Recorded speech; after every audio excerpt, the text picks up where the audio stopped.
Welcome to StoryLearn English.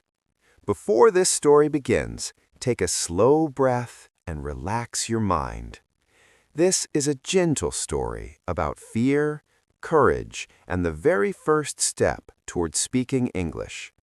It is not about perfection or fast learning, but about one simple conversation that quietly changes everything.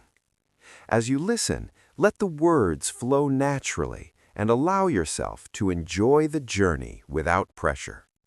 Now, let the story begin. The morning air was cool and soft when Arif stepped out of his small apartment. The city was already awake, but not yet loud. Shops were opening slowly, explaining their presence with half-lifted shutters and dim lights. Arif adjusted the strap of his bag on his shoulder and walked toward the bus stop with measured steps. This walk was familiar to him. He had taken it every weekday for the past 3 years. The road, the trees, the cracked pavement, and the faded signboard near the corner all felt like quiet companions. Arif worked at a medium-sized delivery office where parcels came and went all day. The job required attention and speed, but not much conversation. For Arif, that was both a relief and a limitation. He could complete his tasks well, explain things in short phrases, and avoid long discussions. But deep inside, he knew there was a wall, an invisible barrier built from fear and hesitation. That wall appeared every time English was involved. He had learned English in school like everyone else. He knew grammar rules, memorized vocabulary, and passed exams. On paper, he was fine. But when it came to speaking, everything changed. Words escaped his mind, sentences broke in the middle, and his voice grew quiet. His heart beat faster, and his thoughts became heavy. He feared making mistakes. He feared being judged. Most of all, he feared the silence that followed when he didn't know what to say. At work, there were a few colleagues who spoke English comfortably. Sometimes international clients came to the office, and Arif would step back, letting others take over. He told himself it was okay. He told himself that speaking English was not essential for his role. Still, each time he avoided a conversation, something inside him felt smaller. One afternoon, during lunch break, Arif sat alone at his usual table. He opened his food container and ate slowly while listening to the soft noise of conversations around him. Suddenly, his manager walked in with a man Arif had never seen before. The man looked friendly, dressed simply, and carried a notebook under his arm. The manager introduced him as a new partner from another country. As they passed by, the man smiled and said, "Hello." Arif looked up. His mouth opened slightly, but no sound came out. He nodded instead. The moment passed quickly, but it stayed with him for the rest of the day.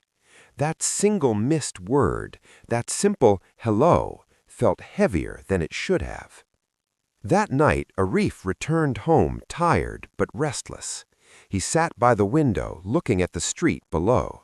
People walked past, talking, laughing, and living their lives. He wondered how many chances he had missed simply because he stayed silent. He wasn't angry with himself. He was just tired of feeling stuck. The next day, something small changed. On his way to work, Arif noticed a small cafe near the bus stop. It had always been there, but he had never entered. A sign outside read, "New menu available." Beneath it, in smaller letters, was an English sentence describing the coffee. Arif stood there for a moment, reading it again and again. For reasons he couldn't fully explain, he decided to go in. The cafe was quiet and warm. Soft music played in the background.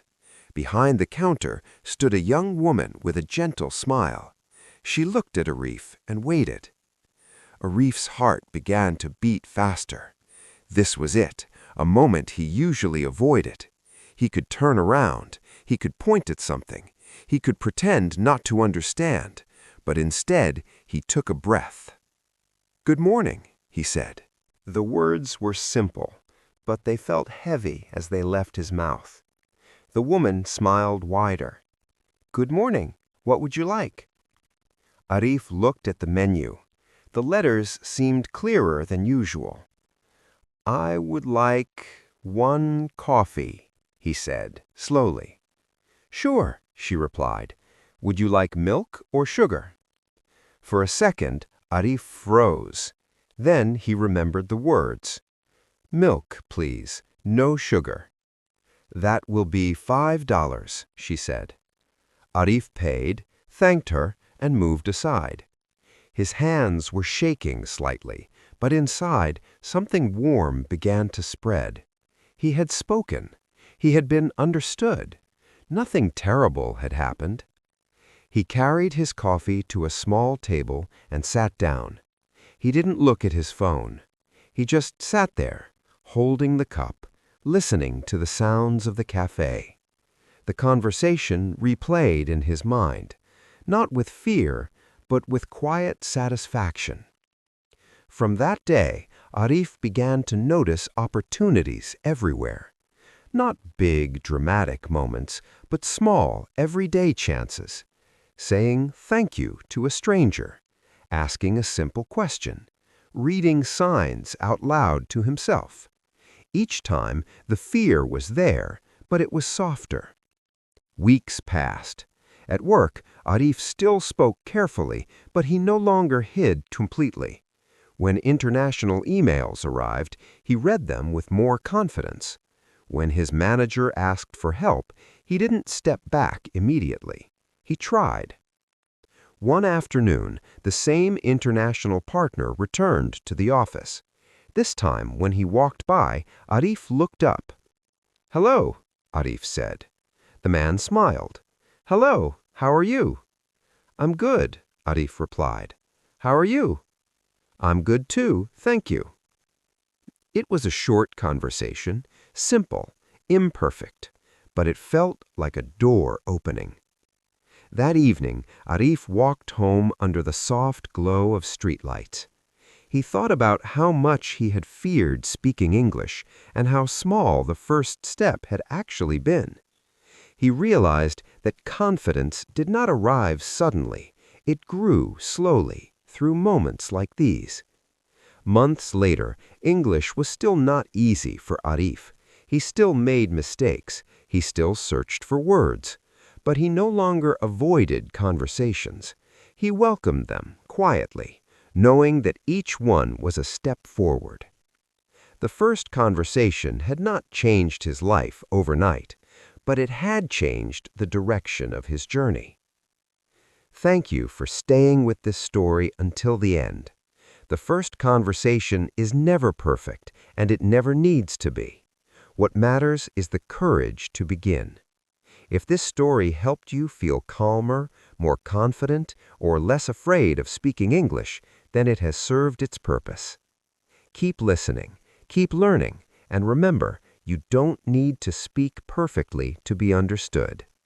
We'll meet again in the next story, here on StoryLearn English.